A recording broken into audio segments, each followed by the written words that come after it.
The Y Education series is free and open to the public, and we encourage you to spread the word and invite family and friends to participate. We host approximately 8 to 10 of these presentations a month on varying topics. The program lasts about an hour, and if you have questions during the presentation, please know we'll address them at the end. You can go ahead and type them in the chat box, or if you want at the end, you can raise your hand. Today we have joining us Denise Schwartz from Manual Touch Physical Therapy, and she is going to be giving us a presentation about healthy running at any age. So Denise, we will hand it off to you. Thanks, Debbie. Thanks for having me. I am going to share my screen, and Debbie, stay on for a minute while I make sure everything, I'm going to ask you if everything shows up the way we want it to. Well, I'm going to listen, so.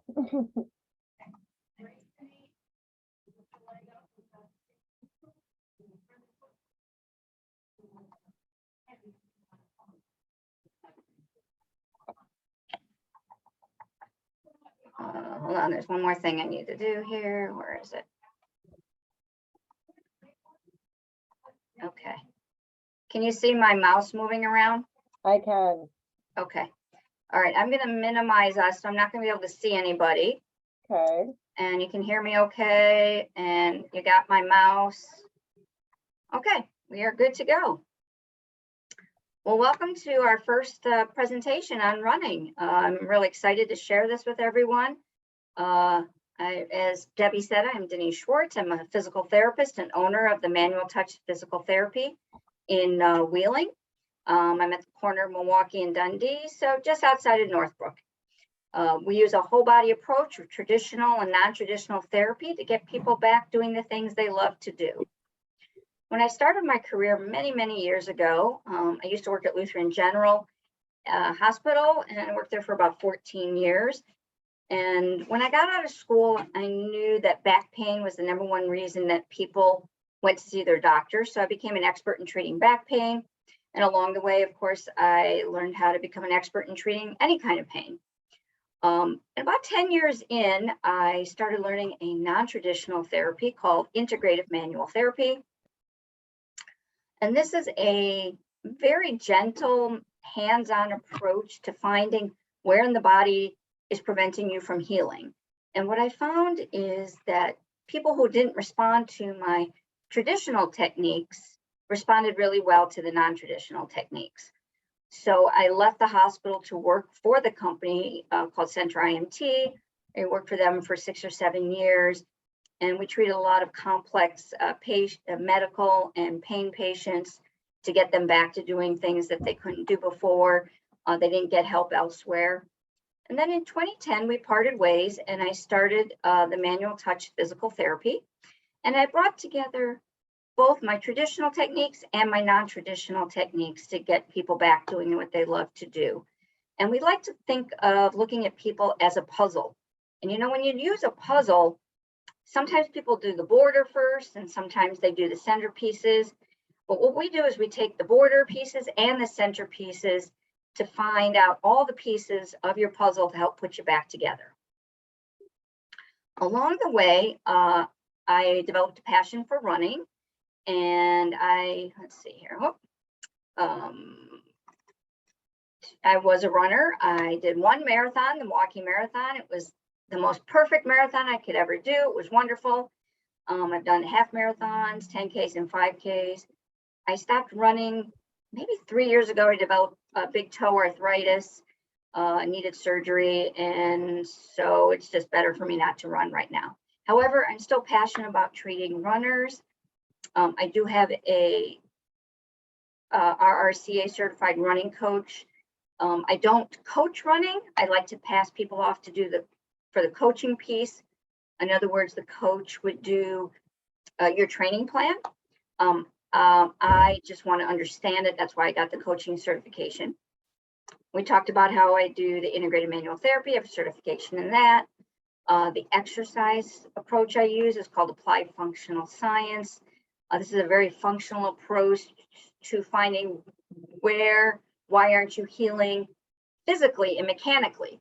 Whereas the manual therapy, I'm looking at for where is the tissues that need manual work that's preventing you from healing, the applied functional science uses the exercise component to get you back. A few years ago, I brought a new tool into my toolbox called the OOV.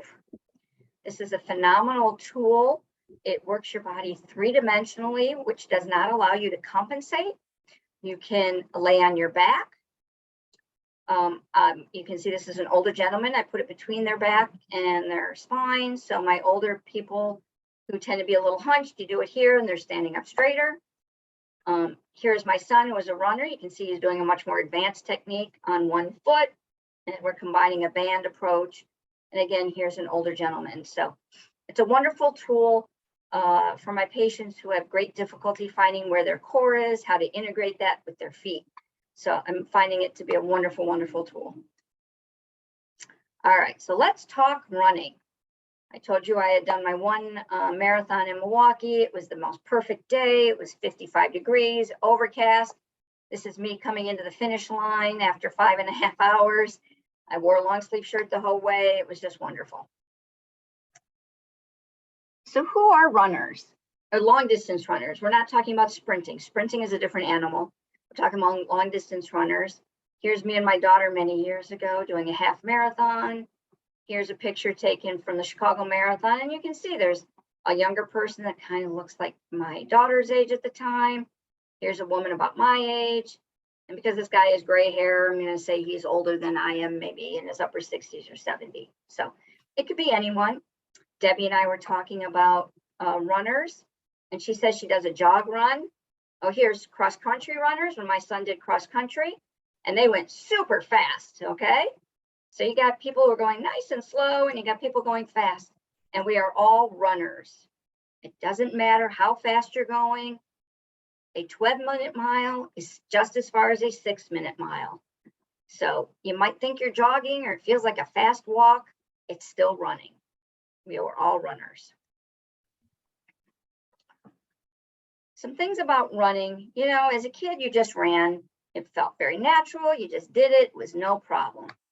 But what happens, of course, as you go through puberty, asymmetries and muscle imbalances develop, postural weakness, things are growing at different speeds, and you can develop your natural running may not be so natural anymore.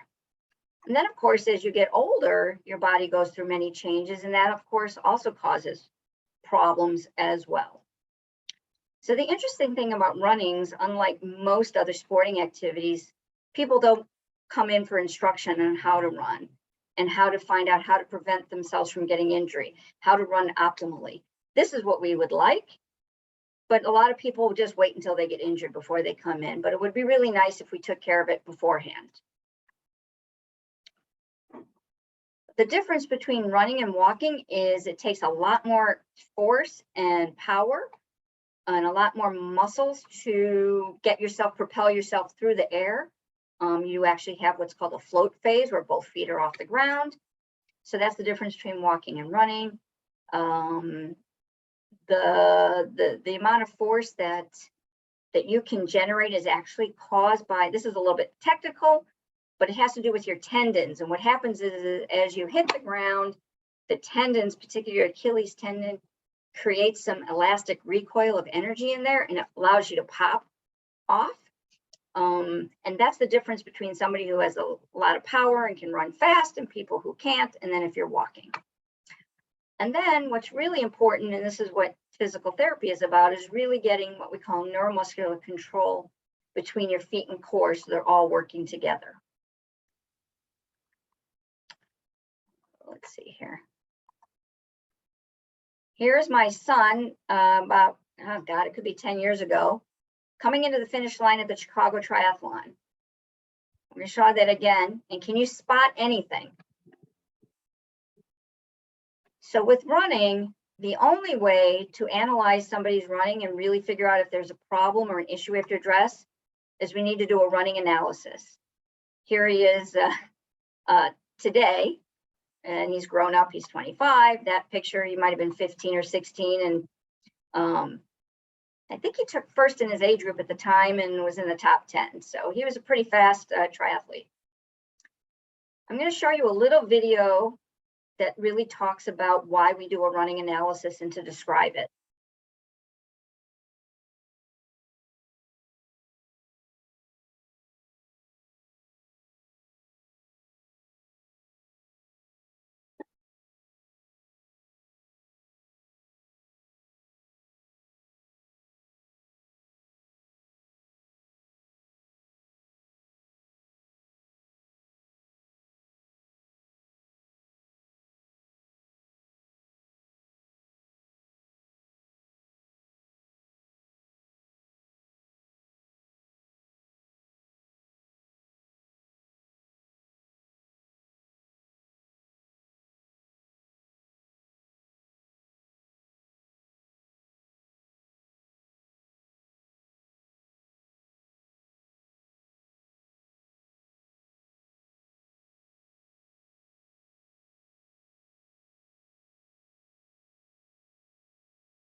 So there's a lot that we just discussed there pretty thoroughly on how we do a running analysis. What I want to do now is kind of go over and what are we looking for? There was a comment I made in the video how everybody is different the way they run. Everybody's form is a little different, but there are some specifics that we do want to see that will make it more optimal. We also can pick up if there are some weaknesses or, is the injury causing a problem when we look at during an analysis. So we talked about this. This is where I take the videos from these angles. We're going to look at, there's different phases of running. This is a little bit more technical. Just talk about, if their running form is unique, why should we mess with it? In some cases, we don't. And in some cases, there are some real simple things we can do. Here are some basic things that everybody should do when they're running. And we're going to break down some videos to show you that. So we want someone running tall, looking straight ahead. Is their core engaged? Are they swinging their arms? Where does their foot land? We want to look at their hips. Are their knees straight ahead? Do they have an ankle lean? And then we want to look at cadence. This list will pop back up in the PowerPoint, and I'm going to show you in the video a little bit here. This is how you calculate cadence. Cadence is how many steps you do per minute. All right, so we're going to watch two videos. One is my son running and one is me running, okay? And I got this term called gazelle versus glider from an article I read many years ago from a triathlete coach. I don't know if he coined the term or who did, but I think it really helps a lot. Kind of goes back to people who think they just jog and people who think they run. We're all running, but some of us look different than others. So my son is a gazelle. Okay, so here's in slow motion. You can see how he's flying through the air. And if we look here, he comes off of that foot, and before it, it appears to be quite a distance before he lands on his other foot. Here's me as a glider. And you can see as I come off, whoops, sorry.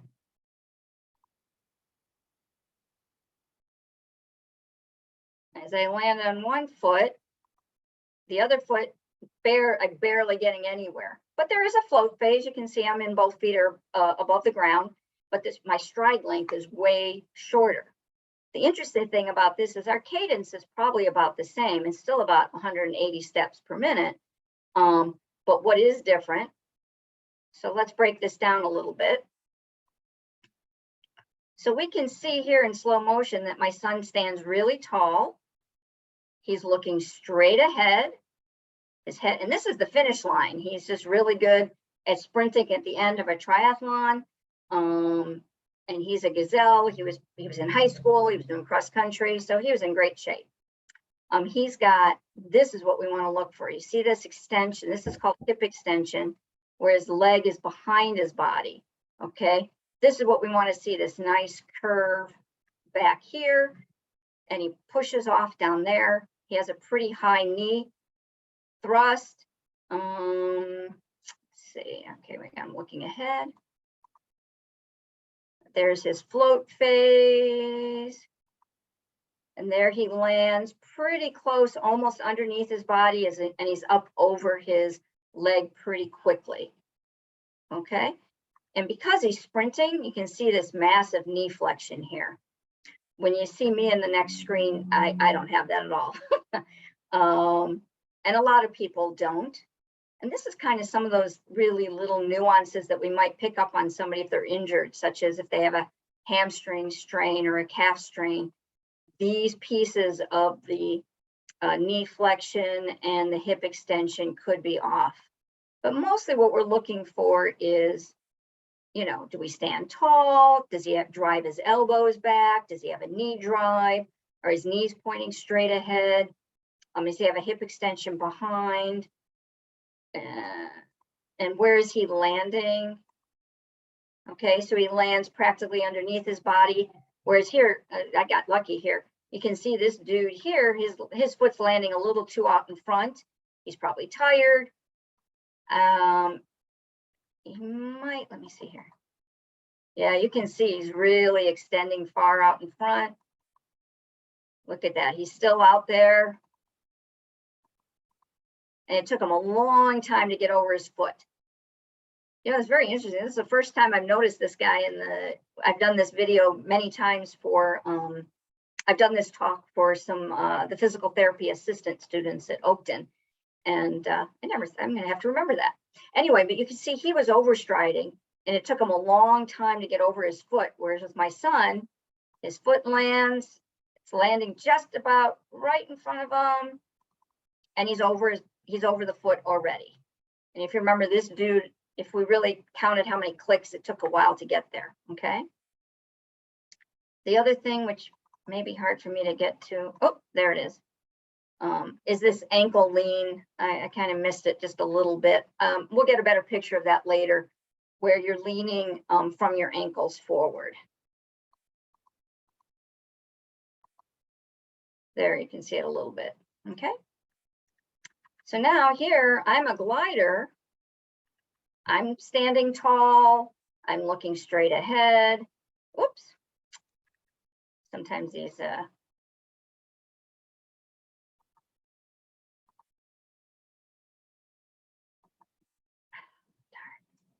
sorry about that. If I don't hit the pause sign just at the right spot.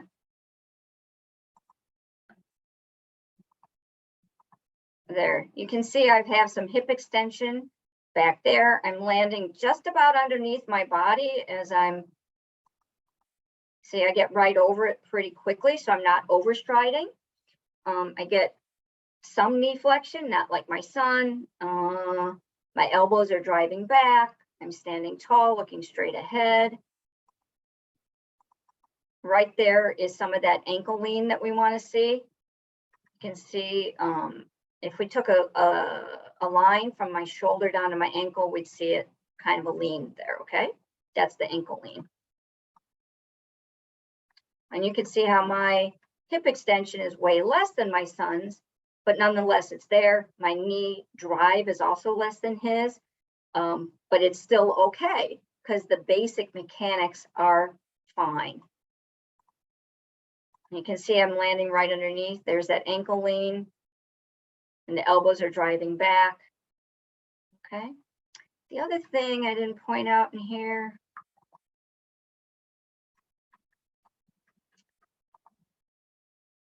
is we're going to look for how much vertical displacement. And it's a little hard when you're outside because I don't have something relative, but if you kind of watch my head in relation to the garage there, it's not going up and down too much, which you don't want, okay? Because we want to go forward, not up and over, which wastes a lot of energy. That's what we look at cadence. People who have a slower cadence under 170 beats a minute might have more vertical. They might have that overstriding capacity. So that's where we might change something to get their cadence a little bit better so we can get these more optimal pieces going. I talk about this a lot more in this article here. And if you put your email in the chat box, I'll send you a link to this PowerPoint with the links to these articles. Okay, so now, and you'll also get this ebook as well if I get your email. So here's some of the things we talked about, just to kind of summarize. We talked about vertical movement. We don't want a lot of up and down. We looked at the hip draw, we called it a knee drive, but it's hip flexion, hip extension, the leg behind the body, ankle lean. And an ideal cadence, which we didn't talk about a whole lot, is 170 to 185 steps per minute.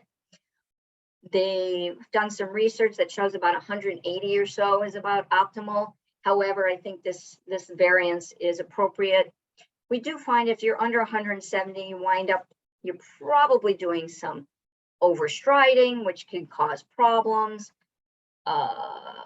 You're just not being able to access the power that you need. These are all the different things when we're looking from a side view. Okay, and here's this overstriding we talked about. It literally will wind up causing you to hit your heel a little too hard and cause a braking action. There's been a lot of talk about, should you hit your forefoot, midfoot, or your heel strike? They have done studies, and really the only problem with heel striking is if you overstride. And if you overstride and heel strike, you actually cause a braking action. We do find that most of the time after, I don't know what the research is exactly offhand, but if you're doing a long distance, half marathon, everybody heel strikes eventually because you just can't maintain that midfoot or forefoot strike. A lot of people went to a lot of those barefoot shoes. For some people, they're appropriate. A lot of people, there aren't. They're just not ready for it. There's a lot that you need to do to get your body ready to do that kind of shoe. And we're not going to talk about that too much here, but if you want to have a discussion on that, let me know. Here's just kind of a nice, remember I talked about where your foot should land. Just barely, it can land in front of your body. It's really about how fast you get over your foot. So here his foot hits the ground and his body is moving over the foot almost immediately. That's fine. Okay. All right, when from looking in the back, here's a little bit in slow motion. You can see I did a drop down line here. You see how her feet are sort of crossing the midline. And you actually, there's very little window that you can see between her thighs. Because here, particularly, because her hip drops here, she's got a significant hip weakness. And then that causes her foot to land across the line. So when she came in for physical therapy, we had to work on strengthening her glutes and kind of fix this. So your feet are landing in front of each other. So we're going to work on that. In an anterior view, we want to see if you're looking straight ahead. What are your arms doing? If you see people kind of doing this kind of thing where the arms are moving across, we've sort of related that to a glute max weakness. If your arms are out to the side and kind of doing one of these things, you're probably having a balance problem, which is the lateral glute muscles, the glute medius. Obviously, if you're on a mountain and you're doing running downhill or uphill, you're going to be out here a little bit. That's pretty normal. So we talked about some of the normal things that we want to see in running. And we talked a little bit about some of the abnormal things that could cause you to be a problem and cause injury, why you're having a problem, and form breakdown. So if you take a video and you look at it and you see a problem, or you want to just take that nice list of 6 or 7 things and you want to address something, just do one thing at a time. Don't try to do everything at once. So maybe you're going to work on running tall. Think about a string pulling you up and looking straight ahead, and just work on that. And then maybe in a couple weeks later, you might want to focus on making sure your elbows are driving back. I'm going to show you an exercise for that in a minute. Keeping your knees straight ahead like headlights. Crossing midline. This is probably what I see the most is a problem. And it's really a really easy shift and can really take care of a lot of form issues as well as the injury, help promote healing of the injury. So if we take a video and we see your feet are kind of crossing that drop down line, like here, see your foot's coming across. What I tell you to do is think about running on either side of a traffic line. And really, when you watch somebody running well, their feet are underneath their hips, which is that traffic line distance apart. And you can see, I don't know if I have I don't think I have another running video. You know what, I should put a good posterior, yeah, I don't have one, I apologize. What we would see is a nice distance, a nice thigh window where you could see between their legs. They're here, like you can see her foot is underneath her hip here. But here, as this foot lands, it's on a little bit of an angle.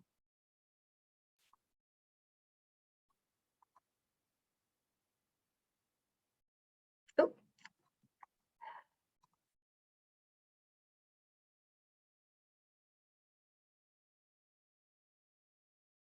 There, you can see how this is angled a little bit.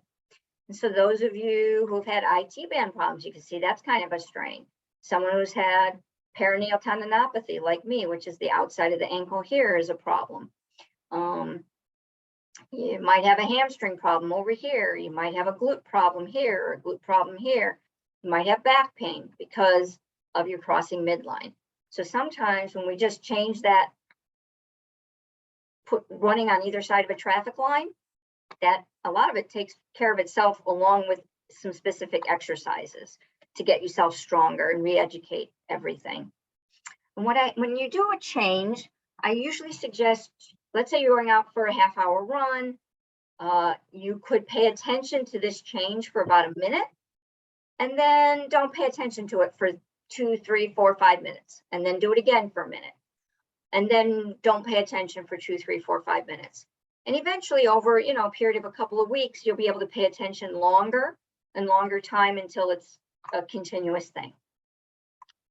Another form recommendation I give people is what we call pawing back, where you're pushing at toe off, which here, this is a toe off right here, right there, you kind of push the ground away, okay? And that's where you get that nice elastic recoil, and that knee kind of just bounces up and you get the high knee flexion, high knee drive, and the knee flexing there. That's how you get the power. Let's say you check your cadence, and I explained how to find your cadence in an earlier slide, and you find that your cadence is below 170. So we want to increase that cadence a little bit because you're probably overstriding, you're probably getting too much vertical.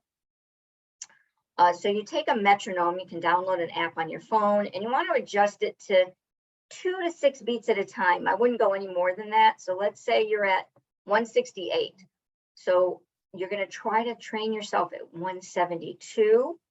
You adjust your metronome, you go out and you run for about a minute at 172, and then you turn the metronome off, chill out, run for 2, 3, 4 minutes, then do that metronome again at 172. And once you feel after a couple of weeks that you're consistently at 172, you might want to increase it a little bit more until you get to about 176, and you probably stay there for a while. and then we can determine whether you really need to be more or less from that. Let's say you don't have a good ankle lean. Let's say you're somebody who tends to sit in the back seat. I don't have a good picture of that, but somebody is overstriding and is reaching forward with their leg tends to be in the back. So we want to work on getting this nice ankle lean. Here is a simple little exercise that you can work on.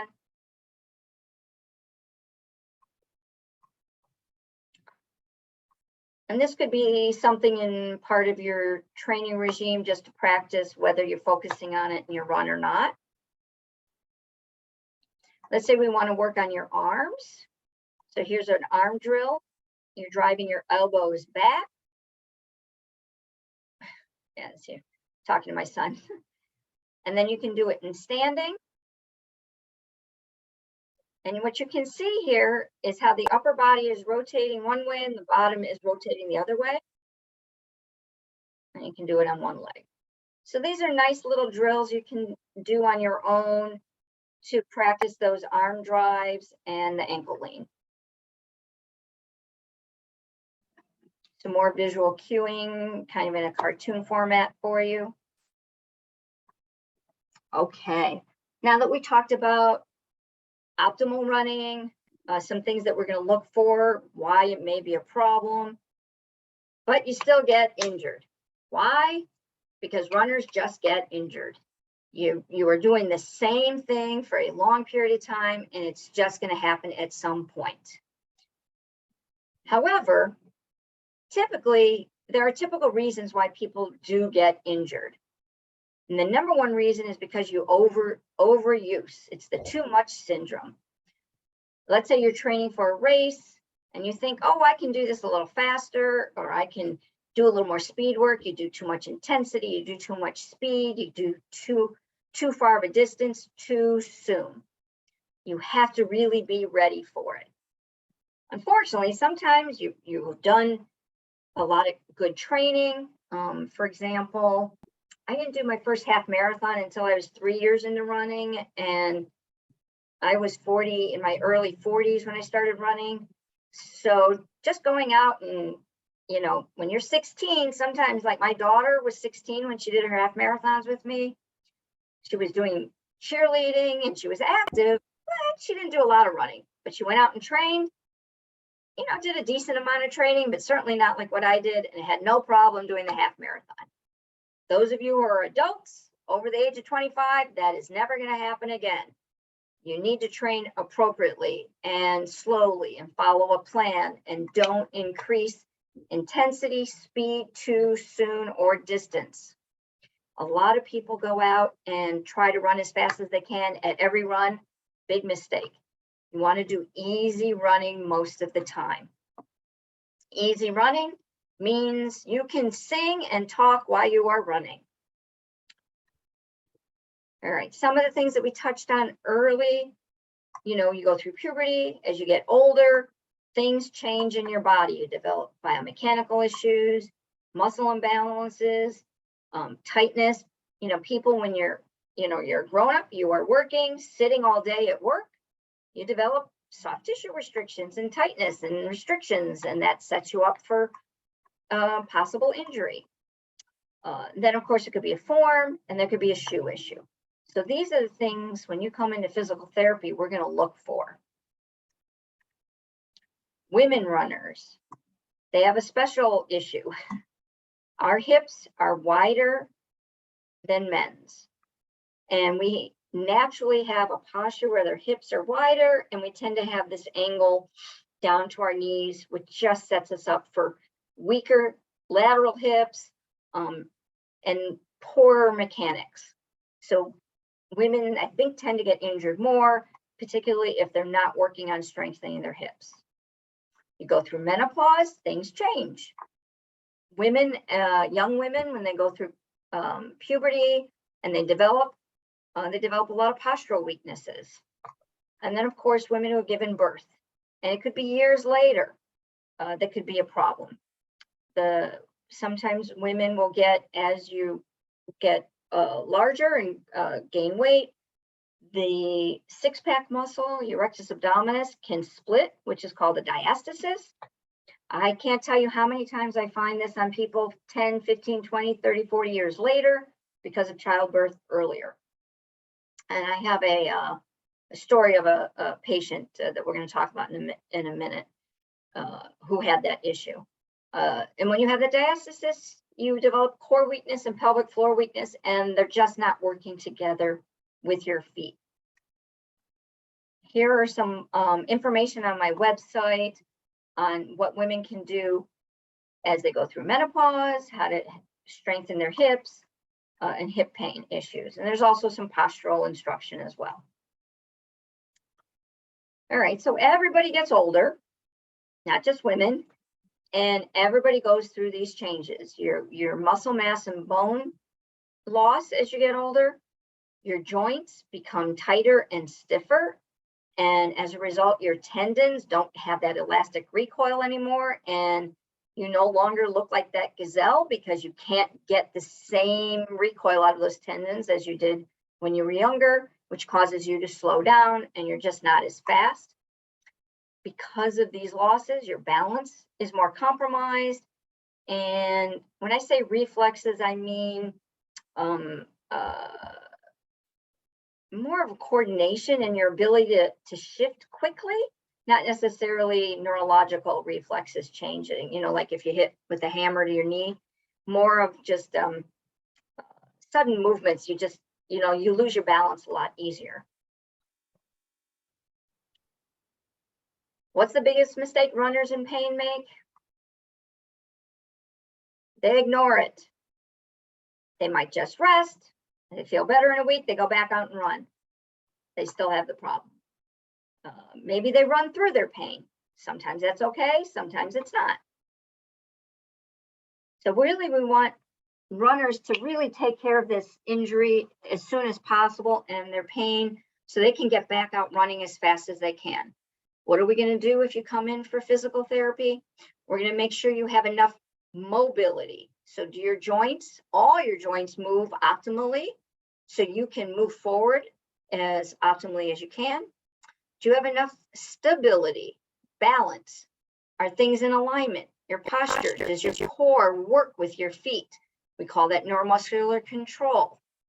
Do you have enough power to generate enough force, 2.5 times your body weight, to propel yourself through the air? How is your form? So we do a gait analysis to see if there's something funky up there that we need to address to improve your efficiency. We're going to look at your shoes. Are you in the right shoes? Are your shoes too old?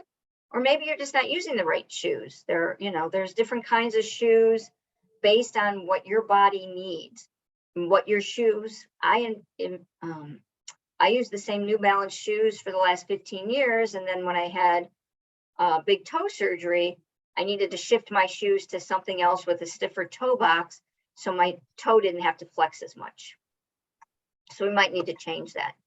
And then really understand what rest means and what does recovery mean. A lot of runners just want to run all the time, and really you need some rest time in there. The other thing that's really important for runners to learn is how to function when they're not running and when they're not training. And I have to tell you, this is a big issue. So this is an ebook that I send to people when you give me your email in the chat box, to learn how to function on a day-to-day basis, how to stand, how to sit, how to move, so your body's doing what it's supposed to do all day long, and then when you go out and challenge it, you don't fall apart. So here are some stories. This is a woman that we talked about a few years ago. I had plantar fasciitis, and shortly after that, a left foot fracture. I rested for 2 months and went back to running as usual. 2 years later, she again had another stress fracture in the same place in the same foot. She came in to see me. We videotaped her running and I did a PT evaluation. Turns out it wasn't her foot that necessarily was the problem, but she had a weak core because she had had 4 children and she had had that diastasis. And in fact, she didn't put this in her little story. She had had some incontinence when she ran. She had the urge to go to the bathroom and urinate within running a mile because her pelvic floor and her core was so weak. So we worked on that and she's back running again. I haven't seen her in quite a while. Here's someone who was training for a half Ironman, and he had hip and leg pains, and I taught him some exercises, and he was able to make it to his race. Okay, so what do? You have an injury. Can you still run? Well, here are some basic ideas. If your pain is less than a 5 out of a 10 scale while running, and then it's gone by the end of the day or by the next day, you're probably okay to run through it. You could try a run-walk program. I would, if you're injured, do not do any speed work. I had a woman who was training for a marathon. She was in her late 20s. She was a collegiate runner. She wanted to qualify for Boston, and she had a hamstring injury because she had fallen running on the trail some months earlier, and it just never quite resolved. So what we did with her, she was still able to run, but I told her not to do any speed work. We knew she could run fast because she was a collegiate runner. She knew what that felt like. She knew she was capable of that. So we didn't have the mental hurdle of knowing that she could run fast. I had her do all her speed work on a bike on a trainer. She made it through. She did her marathon, qualified for Boston. So good for her. Her hamstring pain was gone. All right, you have an injury. Should you stop running? If you have pain that does not go away and it's constant, stop running. Okay. Oops, sorry, there's a little thing flying around. Maybe pain wakes you up at night. That's a big sign. You need to stop running. If you can tell you running just feels funky and your form is really breaking down, you need to stop running. If you go out and run, you can make it through. It's under the 5 mark, like we talked about, 5 out of 10. But you have pain through the next day and it's just not going away, you need to stop running. So what do you do when you can't run? Well, there's a lot you can do. You need to cross-train. This is the benefit of working with triathletes. They're already cross-training. So we put them on the elliptical, the spin bike, aqua jogging, biking, swimming. I had an injury so bad years ago, the peroneal tendinopathy, where it just was gnawing all the time. I couldn't do anything except go in the water. So I swam and aqua jogged. And then after 4 months of that, plus physical therapy, I went to go see someone because I can't figure out what I need to do for myself. I was back running. Come in for physical therapy so we can give you the exercises you need, the manual therapy you need. Figure out why you got injured in the first place, because just resting doesn't change your mechanics. It doesn't change why you got injured. And rest might heal the tissues, but it won't fix why you got the problem in the first place. Here was a man I saw, I think about my age, 60 or so. He had recurring back and knee issues and gave up running triathlons. But he came to see me, we worked on some stuff, and I said, I think you can do this. And you know what? He did. He went back and completed a triathlon and he did no problem. Here was a woman who was a very competitive triathlete. She hurt her back a few weeks before. She came in, we did what we needed to do. We got her back up on her feet and made it to the triathlon. This is a long story, but I love this story. I'm going to summarize it real quick. A young man, I think he was in his 30s. He had just taken up running and triathlons, and he had what's called a sports hernia. I worked with him, and he was able to get back out running. Years later now, he is now, I think he ran a 4-hour marathon first. He is now a sub 3-hour marathoner, and he has run the Grand Canyon R to R to R a couple of times. So he really ran with it and did fine. This is an ebook that I have available on my website and that I'll send you as well. I also have on my website called a running portal. And in this portal are some really high quality exercise videos for you, some running information all in the one place so you don't have to look all over for my website, some running tips, Again, if you leave your email in the chat box, I will send you a discount code to use to have access to this portal. Okay, I'm going to stop sharing. Let's see if we have any questions.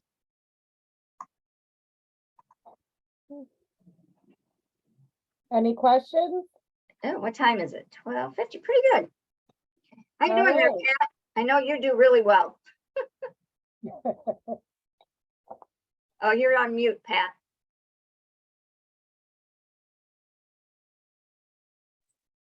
I thought it was a great program. I enjoyed it a lot. I learned some stuff. Good, So thank thank you. you very much. You are quite welcome. You're quite welcome. right. All right, well, thank you. thank you for coming, and you can see So, the yeah, video no, again. thank you, Denise. Thank you. Well, that concludes this session of the Y Education series. Thank you for supporting the North Suburban YMCA and the program series. A special thanks to Denise Schwartz for sharing her knowledge and help and tips with us today. Programs like this are open to everyone in the community, so please encourage your friends to tune in. You can find out more at nsymca.org. We have a box off the homepage that goes to the Y Education series. Our next speaker in the series is going to be on April 27th on the topic of understanding herniated disc. So thank you again for joining us and have a wonderful day, everyone. Thank you, Denise. Thank you, Debbie.